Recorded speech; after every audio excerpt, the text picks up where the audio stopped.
But I know it's certainly been one session you've all been waiting for. Thanks again for the funding support to have today hosted, and thank you all for your turnout today. But special thanks indeed to the Hills and Fleurieu Landscape Board, the Australian Government National Landcare Program, the SA Drought Hub, Soil Science Australia SA Branch, and the Mount Barker Council to making this day happen, and as well as bringing the infamous Matthew Evans over here to South Australia. Don't let a name precede you at all. Matthew Evans, our next speaker, the gourmet farmer and author, is here to present Soil to Table, the importance of good soil for good food. So as many of you know, Matthew is the star of the long-running SBS series Gourmet Farmer, set on Fat Pig Farm, 70 acres in the Huon Valley outside Hobart. An author of numerous books on food and farming, including Soil, the incredible story of what keeps the earth and us healthy. I know we're all looking forward to hearing more on it, and I welcome Matthew up to the stage to give us a full rundown. So this talk will relate to everybody should maybe get something out of it, because it's what I want to do. I guess what I'm interested in is talking about soil from a few different perspectives. I'm a grower, as Edward said, in southern Tasmania. We have 70 acres, so we have a mixed farm. This is our farm. I won't use a pointer. I couldn't see it when I was at the back before, so I might just use my hands. This is our farm. It's actually a long rectangle, but I've cut the end off. This is just a fencing map that I used, and I tried to cut and paste other maps from the satellite maps. This gives a better indication in a way. This is the entrance to our farm. This is a restaurant on site. This is our house, about halfway down. So it's 1 kilometre long, 270 metres wide. Wherever you see these lines, this is old apple growing country. So it's old orcharding country in southern Tasmania, about an hour south of Hobart. So it's 70 acres. If you add all these little bits together, that's a wildlife corridor. Up here's another bit of wildlife. I've cut off the edge of the farm, but up there's the driest bit where the echidnas and devils like. About 39% of the farm is for wildlife. So 70 acres, 39% for wildlife, to give you an idea of what we do. This is a market garden. These are my pig paddocks, though we do move the pigs around a little bit more than that. What else can I show you? That's about it. There's 7 dams.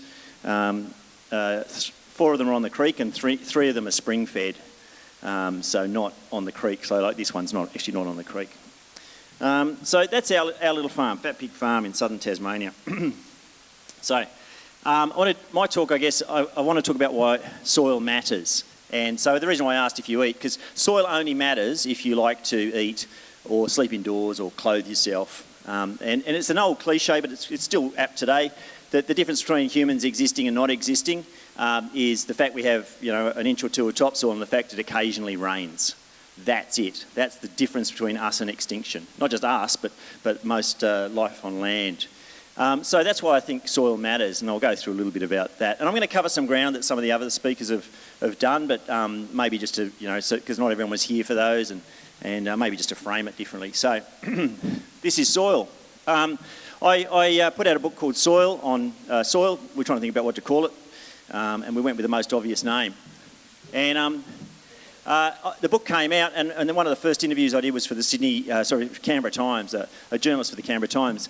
And she said to me, she'd had a bit of a look at the press release. I'm not sure if you'd read the book, but she said, "Matthew, it looks like you're trying to make soil sexy. Soil's as sexy as colon cancer." Not sexy. So that's soil. It's a bit, for the non-soil people, it's a bit boring to look at. In fact, you probably shouldn't be able to see it for the soil people. That's a rainforest. It's actually a rainforest near me in southern Tasmania, trees that were around when Jesus was born. Some of those beautiful. People love walking through a rainforest. Gives a lot of visceral pleasure, a lot of joy. This is the Great Barrier Reef. Gives you a lot of joy. I don't know if anyone's snorkeled over what's left of the Great Barrier Reef, and it gives us a lot of pleasure. And we go, oh, rainforest, we should preserve that. Great Barrier Reef, we should preserve that. Soil, bit boring. This is a quoll. We have lots of those on our farm. Just a cute animal, so I thought I'd throw it up. And this is soil. Someone's tried to make it really interesting by making a love heart out of it. I think someone did this for World Soil. Sorry, the images are just slightly stretched, a little bit different format here than I'm used to, but you get the idea. That's not someone's weird hands, it's just the image. But anyway, someone's trying to make soil interesting by making it into a love heart. So soil, is it sexy? Is it as sexy as colon cancer? Well, I being a man of a certain age, or Australian of a certain age, doesn't matter about your gender, I'm over 50. So I'm no expert in colon cancer, but I reckon colon cancer has nothing to recommend it, right? And being over 50, I got a letter from the government recently. There's a couple of people over 50 in the audience. They're young folk, you'll learn what that means. And living in a country town, everybody knew when I turned 50 because the post office shared that little valuable bit of information. Anyway, I don't think, I've never had it, colon cancer, but I don't think it's got anything to recommend it. But I think soil does have things to recommend it. So I thought it was a little bit unfair. And I thought it was a little bit unfair because I'd just written a book on the topic and I was quite interested in the topic. And so I thought, well, how do we frame it if people think it's not sexy? So this is important. This is food. This is stuff we've grown in our garden. So the halloumi's made from milk from my cows. They're herbs from the garden, broad beans from the garden. So soil, it matters for food. When we work our patch of land, we actually think, when I think of what we're growing and how we manage the soil, we think of the Malakadi. The Malakadi have been there for 42,000 years, okay, managing the landscape. So we like to think of, in Tassie, probably here, as wild, unmanaged landscapes. We heard Kylie and, I can't remember the other bloke's name who was up here before, talking about landscapes and wilderness or whatever. But yet, landscapes in Australia, in fact, all landscapes on Earth have been managed by humans for thousands of years. And in Australia for tens and tens and tens of thousands of years. So when we work our land, we think of the Malakadi, they've been feeding themselves for 42,000 years. To put that in context, modern agriculture, as you might recognise, so farming, European-style farming, that sort of farming, the way you define it is you cut down the trees, I guess. You cut down the trees and then you graze something there or you plant something there. It's kind of typically European-style farming. That was invented in the Middle East. And so that's only been around for 10,000 years. So around here, the Parramac, I think they've been around for 80,000 years or so, a little bit longer than the Tasmanian Aboriginal people. So that, in human terms, that's forever. So when I think of topsoil, I think of, topsoil allows us to feed ourselves. Can we feed ourselves forever? And so that's how I sort of think of how we manage landscapes, and not just our landscape, but all the landscapes around Australia and around the world. We had a market garden a few years ago. So we started a little market garden on our farm 11 years ago, and then 6 years ago or so we got in a professional, and one of those people said to me, Matthew, growing food isn't rocket science. Seriously, it's way more complex than that. It's way more complex, right? Rocket science, physics and chemistry, they're pretty set. The rules around that are pretty set, okay? Growing food, a single seed can have up to 2,000 species of bacteria. There could be 9 billion individual bacteria on one single seed, right? They've come from both the parent plants, from the environment, from the soil in which they've grown. That seed then goes into the soil, which we'll see in a sec is pretty complex, and then you deal with weather, right? And weather, we don't even, I don't know, here you might know what's going to happen tomorrow afternoon. Where I live, we don't really know what's going to happen tomorrow, okay? And you try to grow food in that with those amazingly complex biological ecosystems. And so one of the things that I had to, I guess, realise is that growing food is actually really complex. It doesn't have to be complicated, but it's complex. So when I say complex, and I know some of these numbers might have been up before, but this is, that little love heart. This is about the amount of stuff you'd find in that little love heart of soil. This is from European research. There could be 5,000 insects, arachnids, worms and molluscs, 100,000 protozoa, 10,000 nematodes. Nematodes, microscopic worms. I had never heard of a nematode 8 years ago. I should have, my own fault. I did a degree in biology a long time ago. Obviously missed that bit, that lesson. Because nematodes, just for those who don't know much about them, I now know a little bit about them, nematodes represent 80% of all the multicellular creatures on Earth. So anything that's not a single-celled organism, essentially, that is a creature, not a plant, 80% of them are nematodes. And 90% of those live in soil, right?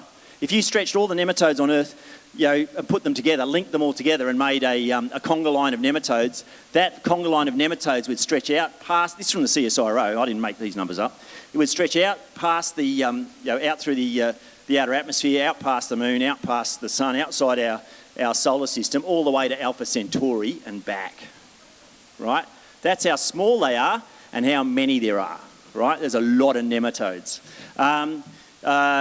500 metres of plant roots, 100 billion bacteria from up to 10,000 species, 100 kilometres of fungal filaments, so the fine threads of fungal hyphae, plus algae and archaea. Archaea are an ancient single-celled organism, not dissimilar to bacteria. They used to be classified as bacteria. So when you look at that, people like, I know people, I'm probably talking to a lot of people who understand soil here and think about soil here, but when I talk to people about soil and I say, they'll say, oh yeah, I've heard that soil is like it's like a rainforest down there. It's really biodiverse, right? Right? A rainforest, right? A single shovelful of soil from my garden, maybe from your garden, is more biodiverse than the entire Amazon rainforest. And the Amazon rainforest is the most biodiverse ecosystem on land. Now we're talking the Amazon rainforest above the ground, right? But that's how biodiverse soil is, right? So it's pretty amazing. It's a pretty interesting ecosystem. I want to show you this because I talk sometimes about what's living in soil and the fungal filaments and some things that happen in soil, and people tend not to believe them. So I found a couple of photos. I'm not sure if these are helpful, but these are fungal threads, hyphae. So tiny little threads of hyphae. So we think of fungus as mushrooms, but most fungi live underground. Okay, so most of the fungus is underground. The mushroom is the fruiting body of some fungus. Okay, so this is actually where most of it lies. If you have an acre of wheat, the roots of that wheat, if you linked all those roots up together, that could stretch around the world, all the roots of there's a lot of root mass. But the fungi can go through the soil in 3 dimensions. They can go up to 2,000 times further. 2,000 times further, right? These are really important in our soil ecosystem. And these little nodules and these little rings are really important because some fungi can do a really important job within the soil to get things for the plants. So I'm not sure if they talked about this before or how they talked about it, so sadly I had to miss a couple of the sessions, but it's going to sound fanciful and you think I'm going, oh, he's from southern Tasmania, he's sitting in kumbaya circles making stuff up, smoking too many of those herbs they grow in the hills behind Cygnet. Okay, but plants can talk and bacteria can count, right? Sounds made up, but plants can talk, and often they can talk through the air, through pheromones, they can communicate with each other. By talk, I mean communicate, and they can also talk to each other through fungal filaments, the wood wide web, which I think Craig, or one of the previous speakers talked about, which is how plants can communicate. But the other thing that plants communicate, so a plant talks through its roots, communicates through its roots and says, I want nitrogen, right? I need nitrogen. How? Oh, I need nitrogen. The fungi says, great, I can get you some nitrogen. I've got these sticky nodules, or I've got this 3-cell structure in my fungal hyphae, and I know what's crawling through the earth, okay? Because you've got to remember the plant's roots stay in one spot. The fungi can thread through the earth, but it can't, it's not moving like a fish or whatever, a dolphin trying to find something to eat. The plant wants nitrogen, the fungi gets it. It's a bit of a blurry shot. This is a nematode, a microscopic worm. This, worm-like, not a worm. This is one of those little loops in the fungal hyphae. This is the hyphae. This is a 3-cell structure. And what's happening there, that fungi has lassoed a nematode, and it's going to strangle the nematode. It's going to suck all the nitrogen out of the nematode and pass it back through its fungal hyphae to feed to the plant. It might use some of that nitrogen in its own structure, but this is what happens in soil. These electron microscopes. I used to tell this story without a photo, and people would go, oh yeah, like looking at the ceiling or looking at the shoes. So I wanted to show you that. Now there are other ways. These are just, again, nematodes being strangled. These are the 3-ring things. They've got, they can make little lattice nets to trap nematodes. This one, the last 3 on the bottom, is actually a nematode escaping. Somehow they've managed to take 3 separate photographs, electron microscope photographs of a nematode actually not getting caught up by a fungal thread. So it's a bloodbath down there. There's all this stuff happening that we don't really understand. 98% of what's happening in soil, or what lives in soil, we don't really understand. And the interactions between those things, we certainly don't understand. So when I say there's lots of things in the soil, This is from a guy named David Moldenke in Oregon. So when we think of, so the loose numbers, so the most things that can live in a teaspoon of soil, so about the amount that would live in the end of my thumb, a teaspoon of soil, you can have up to 10 billion living things, right? But often they're single-celled organisms. They're really, really little. But this guy found that a single of his footfalls, or one boot fall in a forest, can be on 120,000 legs. So these are creatures big enough to have jointed limbs. And there'd be 16,000 little critters under a single footfall in an Oregon forest. How many in an Australian forest? We have no idea, because no one's really done the maths. Okay? But I can imagine it wouldn't be dissimilar, certainly in a temperate forest, as opposed to a tropical forest, which is a little bit different. So this is the sort of thing. They're pretty hard to see. So when I was trying to make soil sexy, I was thinking, oh, how do you make soil sexy? Well, maybe you can, we can't really show stuff. You can show that nematode, you can colour those photographs. But this is actually the real colours. This is a springtail. This is one of those little creatures on its jointed legs. And this is called macrophotography. There's a group of really talented photographers around the world who are capturing these little tiny soil organisms that are actually much more interesting than your average bacteria, and making us, I guess, giving us a visual thing to say, hang on, there is actually life down there. This is stuff that we can actually see and appreciate. That's a snail egg that it's on. This is the dude I got that off. A guy named Andy Murray. Obviously his tennis career is not going that well. Anyway, so how do we get people to care? We get people to care in a few ways. By telling stories. That's, I think, my job is to try and tell stories of soil. Because as we saw before, soil looks pretty boring, right? It doesn't do much, doesn't scream out. There's only I bet this room is overrepresented, right? But there's only a sort of weird group of people who get excited by seeing soil, right? There's probably a couple of them in the room today. When I first suggested doing a book on soil to my publisher, I'd done 11 books before, right? And she said, well, what do you want to do? I said, I want to do a book on soil. I want to do a book on soil. Right? Oh, I really want to do a book on soil, right? And she did this.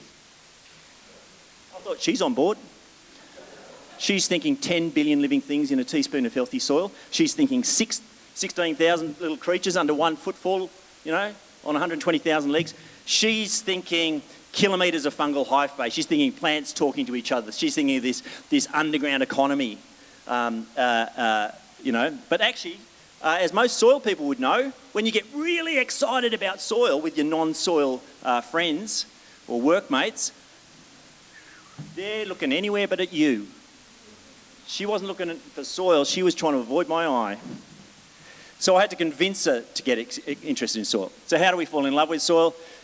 Easiest way, I think, is to grow stuff. Anyone who has a home garden suddenly gets interested in soil. I got interested in soil because we had a garden and we planted our market garden, and I grew some carrots one year. I got the same seeds off the same company, same variety, our same geology, so the sand and silt and clay that Edward talked about earlier. So the bulk of soil, 95% of your soil roughly, of the dry weight of your soil without air and water, is the crushed up rock. It's the geology of soil. That didn't change over the years.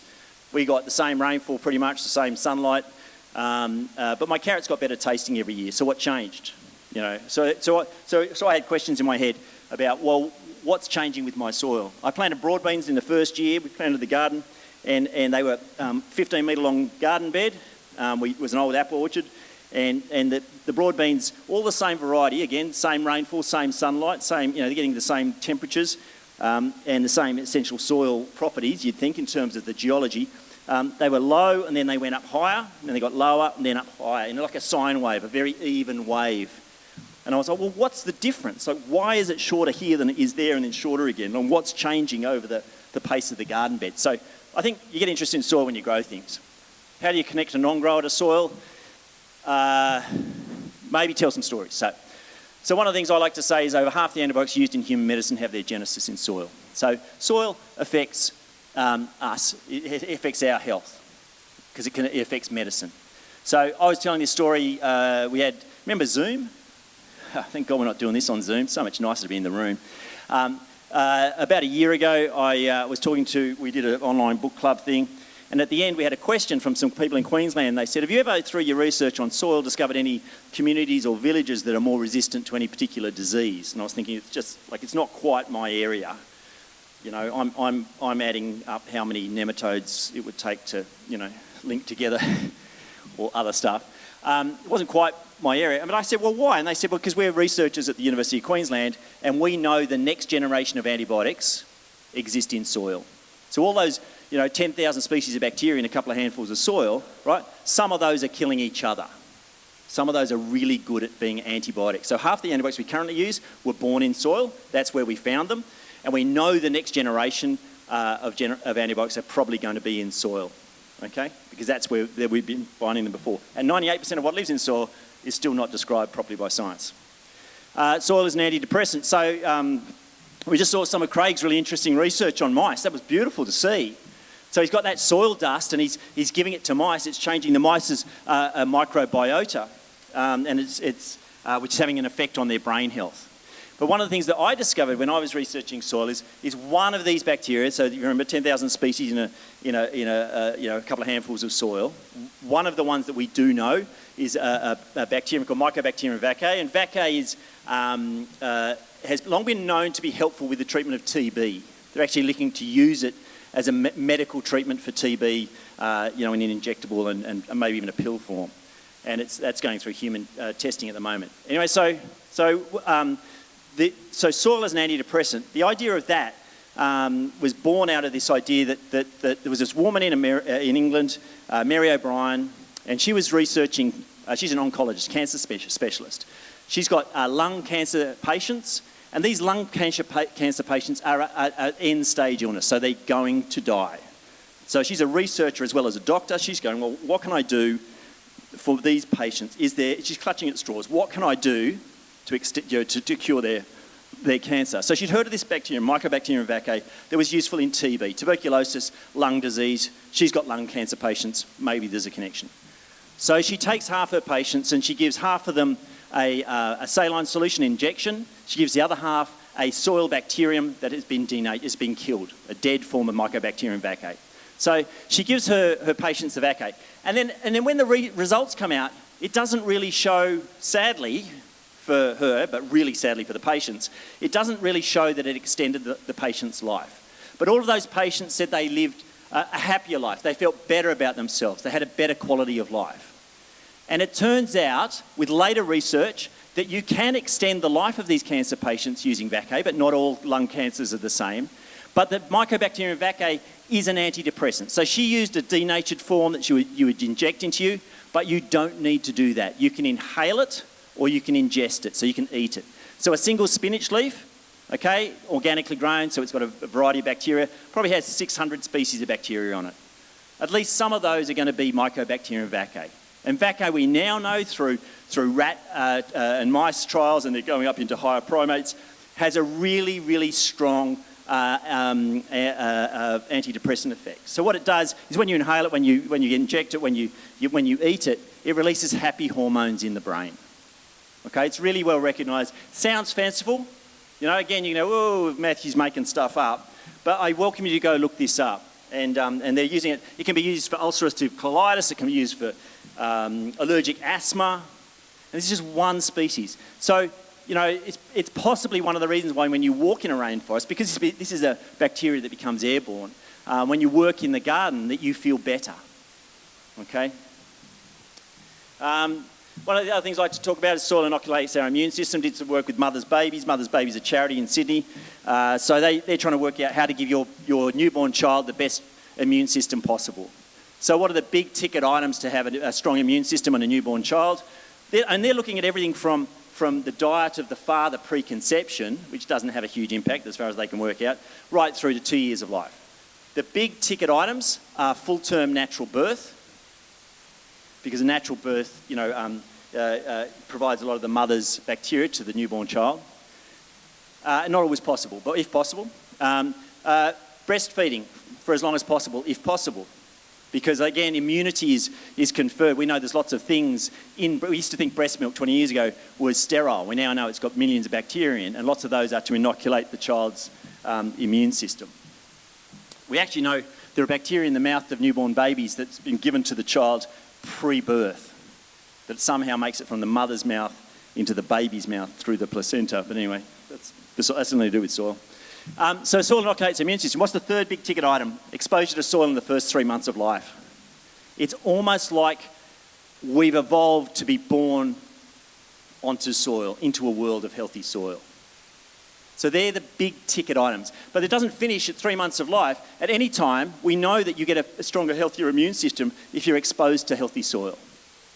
And those benefits can be felt throughout life. You know, there's lots of really good research from around the world about access to gardens and bigger gardens and better gardens and healthy soil. Soil affects the climate. This is a really simple one. There was a bit of talk before about carbon. So we like to think of, when you fly, you can tick a box that says someone planted a tree. You pay, I don't know, $2 or something. And supposedly someone plants a tree, probably beyond the Goyder line, where trees struggle to grow. And that somehow takes away all the carbon that you've emitted by the airline burning avgas. But what we do know is that soil holds carbon, holds a lot of carbon, but it used to hold more. And so soil holds about 4.5 to 6 times more carbon than all the plants and animals on Earth put together. Just think of that. So all those forests, all of us, all of the other animals on Earth put together, all of those nematodes, they probably don't weigh very much, take all of their carbon, and soil holds multiple times more carbon than all those put together, right? Soil is the heavy lifter when it comes to carbon.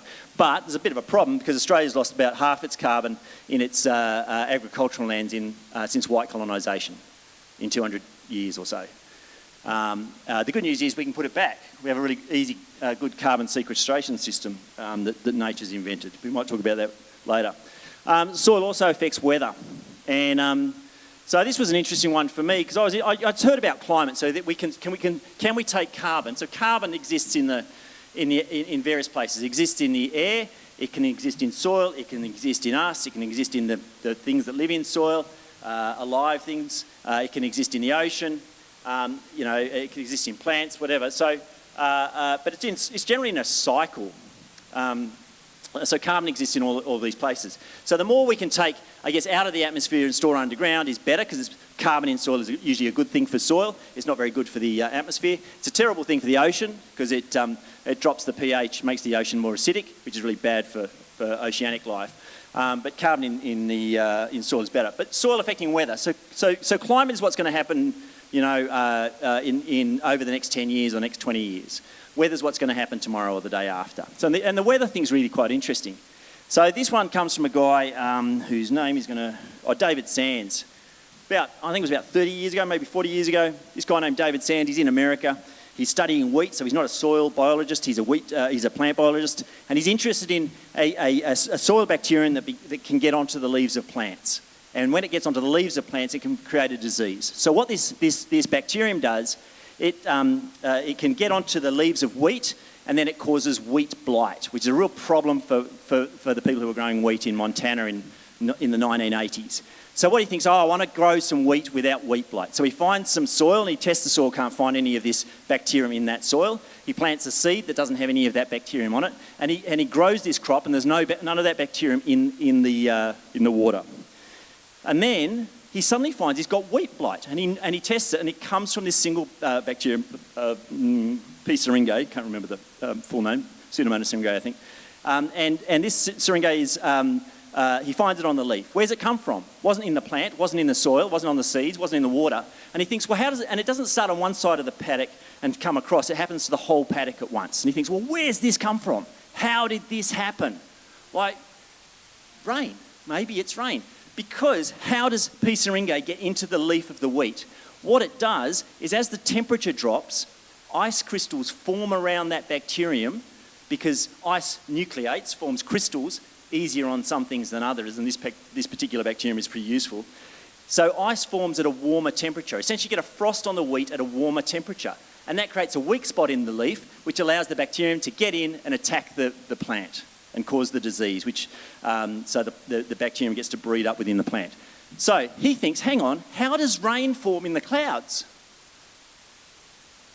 Water vapour has to form ice crystals in the clouds that then fall to the ground. The reason why a cloud passes over and it doesn't rain is because you haven't had the ice crystals form. So he thinks maybe this soil bacterium goes into the clouds, forms ice crystals around it and forms the genesis of rain. So I love this kind of science. He goes up in an aeroplane 3 kilometres above the earth, right? I don't think he's flying the plane because he's got his hand out the window. Literally got his hand out the window, right? Gets frostbite in the process.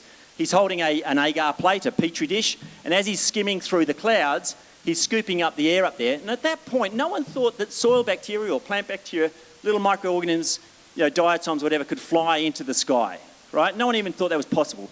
But he thought, well, where else does this come from? So he does that. He brings his little agar plates back down to earth, gets, treated for frostbite, and then he incubates those and discovers, yes, P. syringae is in the clouds. So he writes a scientific paper saying, oh my God, maybe soil plant bacteria can affect the weather. They can be the genesis of rain because you can get rain, you can get ice crystals form at a much warmer temperature around biological things, bacteria, archaea, viruses, diatoms. It forms ice crystals much warmer temperature than dust particles. So he writes this scientific paper in the 1980s, and the whole world went.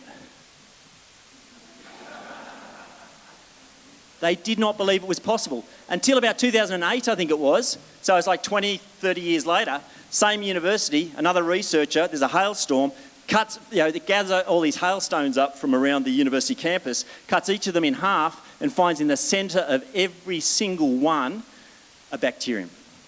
And most of the time it's P. syringae. They actually use it to make snow now, this bacterium. You can't use it in Australia. They use something off the back of gum leaves here.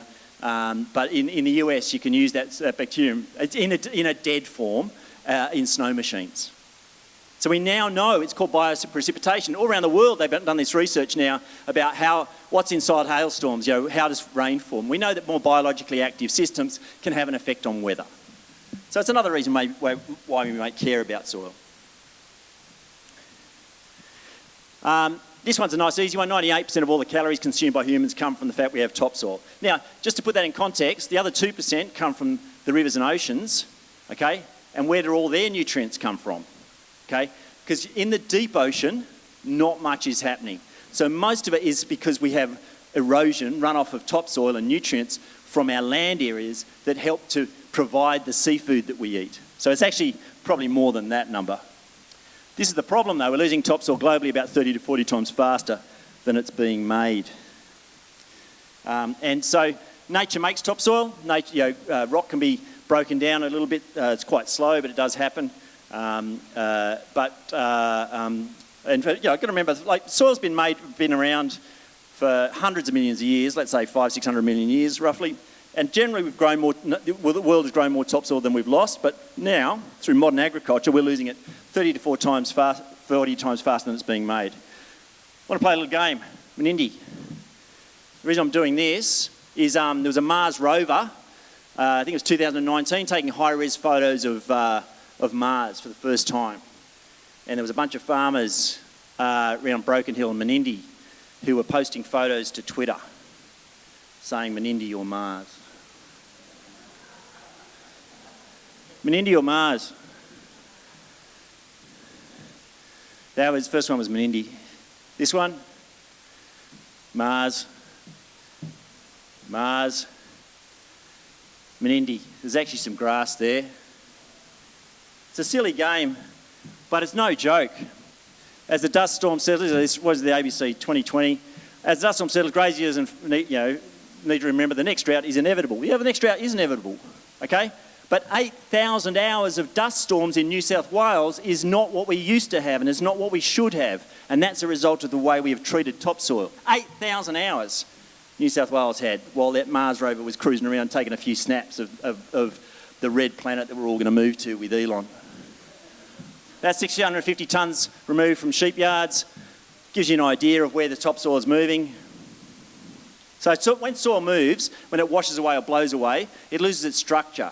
Okay, so it isn't necessarily gone forever, though heaps of it is gone into the ditch between us and New Zealand. In fact, it stains the glaciers of New Zealand. But Once you move it, it loses its biology and it loses its structure. So essentially, it's a really big backward step. Annually, Australia loses 2.9 billion tonnes of topsoil. So if you put that into rail carts, I decided to do this because 2.9 billion tonnes, what does that mean? My brain goes 1, 2, 3, a lot, right? Ugh. So this is, I don't know, Rio Tinto or one of those companies. This is an iron ore cart. So if that train was holding all Australia's topsoil that loses, on average, every year, on average, we would have lost a lot in the last year because of all the floods, huge amounts more than this. 2.9 billion tonnes. What does that look like? Well, that railway, that train would stretch around the world 15 times. I don't make these numbers up. People with big brains, soil scientists, people who are in this space, they come up with the numbers. But then I go, I don't understand the numbers. Let's put that in some way I can maybe understand it. So Australia's on track to abandon 10 million hectares of land in the next 500 years. Globally, it adds up to be about a soccer pitch worth of soil every 5 seconds, a soccer pitch worth of land every 5 seconds. It's pretty bad numbers. So another easy one to remember, on average we lose, look, this is the highest estimate, okay? So on average we lose 9 kilograms of topsoil for every breakfast, every lunch, every dinner for every human on Earth, right? That's assuming that everyone gets 3 meals a day. And a lot of those humans don't get that, but that's how much we lose. The lowest estimate, right, let's pretend that this isn't true. The lowest possible estimate is 3 kilograms for every breakfast, for every lunch, for every dinner, for every human on Earth. 3 meals a day. That's how much topsoil we're losing. So when I think of topsoil and I think of the Malacca Dee, I think, can we do 400 years? Can we do 4,000 years? There's no chance we'll do 42,000 years if we keep going the way we go. So the choice is ours. Anyway, reasons to hope. This isn't one. I want to tell a little bit of a personal story. This is me. Had a little bit of rain the day before this. This is our farm, our old farm. This is now a dam, just saying. The new owners put a dam there. These are the pigs. So I'm in there throwing some straw in while I try to work out where I'm going to put my pigs next, right? So I'm not proud of this photo, but I like to show it because this is humanity. This is a microcosm of humanity. Because this is what we do. I didn't know what I was doing. Started growing food, had some animals, started, a bit of a garden and an orchard and having, dairy cows and pigs. Globally, we've abandoned, since agriculture, as you might recognise, it was invented 12,000 years ago, we've abandoned 40% of the land we once farmed. 40%, right? So what happens, you grow something, we move something, the Fertile Crescent, in biblical times, the Fertile Crescent, the Garden of Eden, right? It's a desert, right? What we've done, we've farmed, grown stuff there, and then moved on. We buggered it up and moved on. So what we did with that? Moved on, sold it. Not proud of it, but that's all we did is what humans have done forever. So I wanted to show you, this is our new farm after we got rid of that. So the blue line is our boundary. So this is after having the place for 5 years. So this is the only shed that was on the property when we got there. So you can see there's a bit of bare earth. These are pig paddocks. There's a bit of bare earth, thin grass. And then if you can see in this photo, what's that, 5 years later? Sort of longer grass, a bit greener. That's still the boundary fence.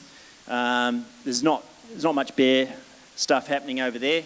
So we're getting better at managing topsoil. But then I realised that second photo was taken on a bit of a wet year. So I took another one.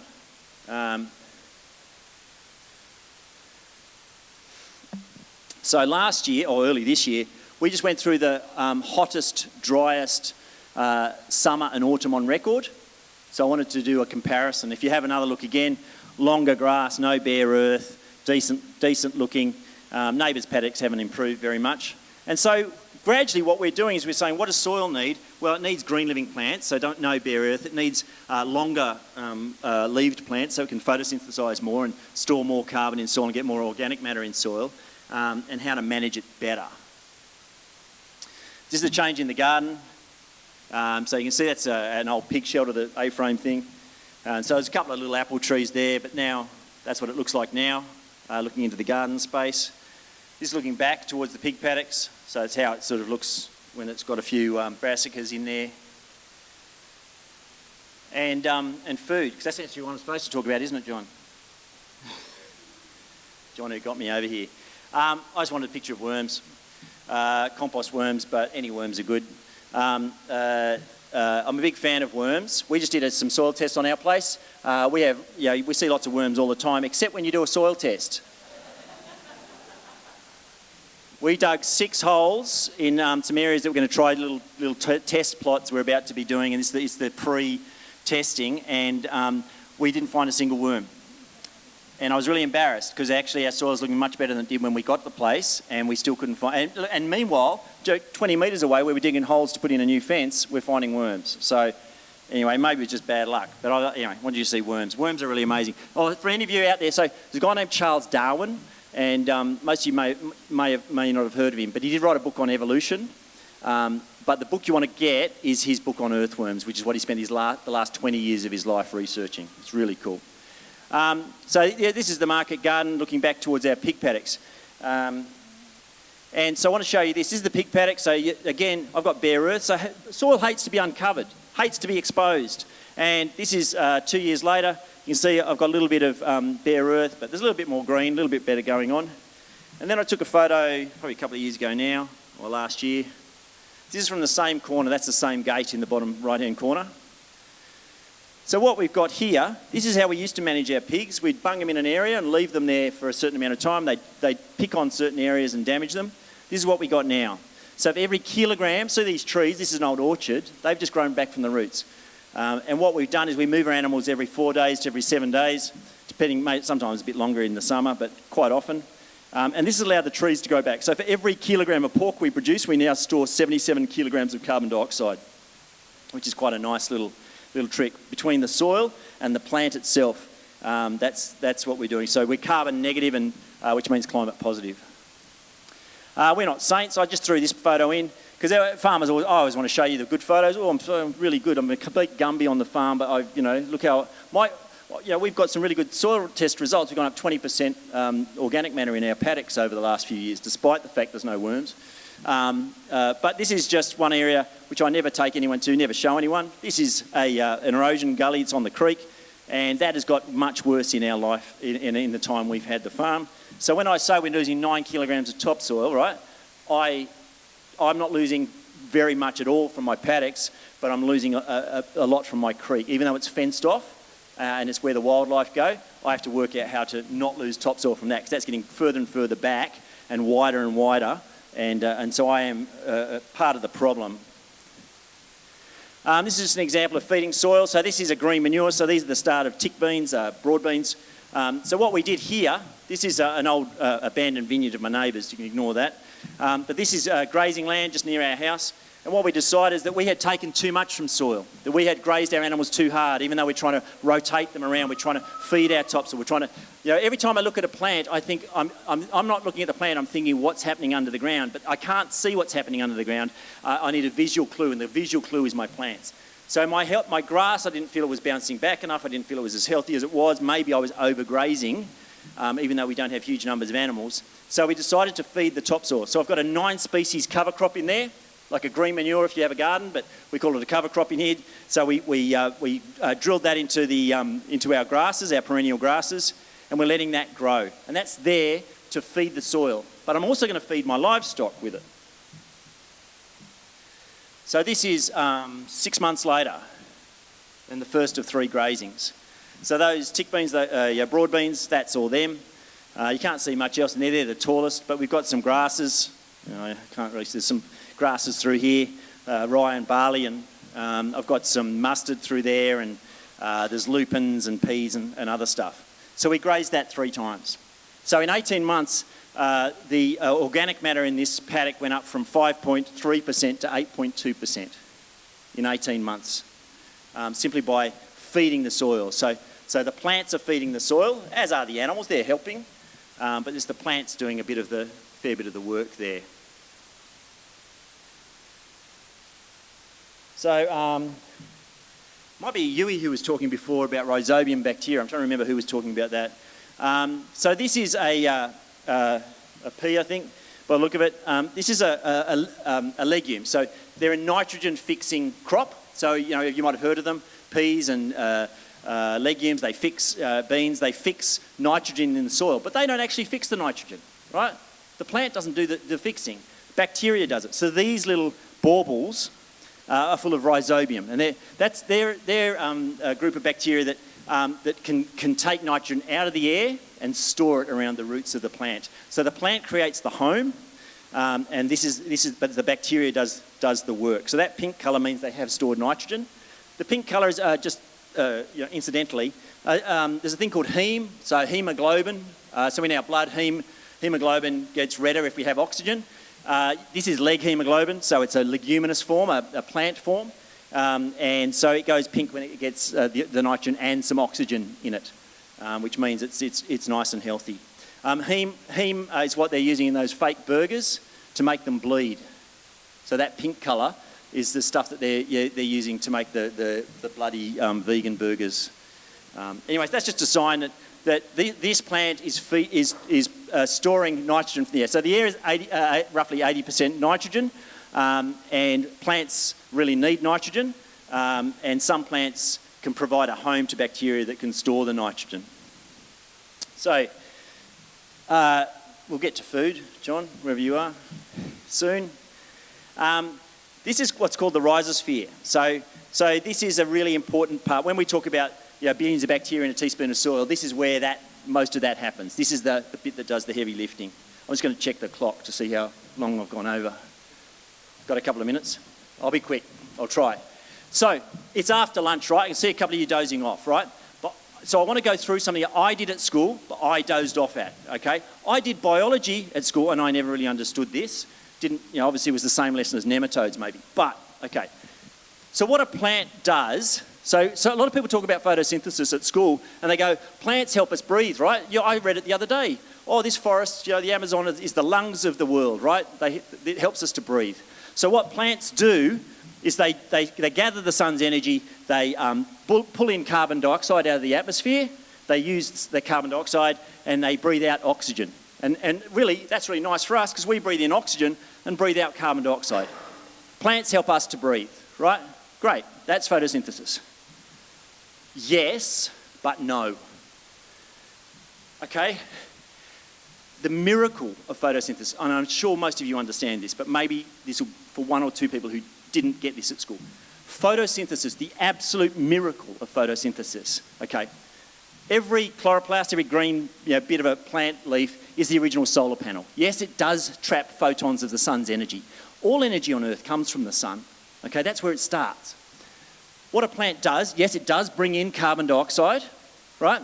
It takes up water, mostly from the roots, and it uses the sun's energy to split those apart and recombine carbon dioxide and water to recombine that as carbohydrate. A plant makes sugar out of thin air. They make their own food. Sugar is energy in digestible form. I think, Edward, you might have said it before, plants don't eat, they drink. Because just about everything they need comes from the air. Nitrogen, hydrogen, carbon, oxygen, gases, essentially, or water. And so what this plant is doing is it's sucking in and it's creating sugars, making sugar out of thin air. And then around its roots, 10 billion living things in a teaspoon of soil, there's all these things and that the plant might need, but in tiny, tiny, tiny, tiny amounts. Iron, so obvious ones like iron or calcium, phosphorus, whatever. They're the things that are in the soil, okay? Minerals that are in the rocks within the soil. What the plant does, remember that I was talking about how the plant talks, says, I need some nitrogen, says to the fungi, I'll go and get me some nitrogen. The fungi goes off, kills a nematode or whatever. Maybe the fungi goes over here to one of those legumes and says, hey, you got any nitrogen? And the legume goes, I've got heaps, around my roots. Well, the bacteria say, yeah, we've got heaps. And so the nitrogen go back to the plant. But why would the fungi do that? Why would the bacteria over here do that? Because the plant feeds sugars down in exchange. Not always sugars. It can be amino acids, the building blocks of protein. It can be fats, lipids. But oftentimes sugars, carbon-based molecules. And so what happens is the plant creates sugars out of thin air and then it feeds stuff down into the rhizosphere, to the underground ecosystem. Now, what happens through that interaction, there's this whole chemical process going on.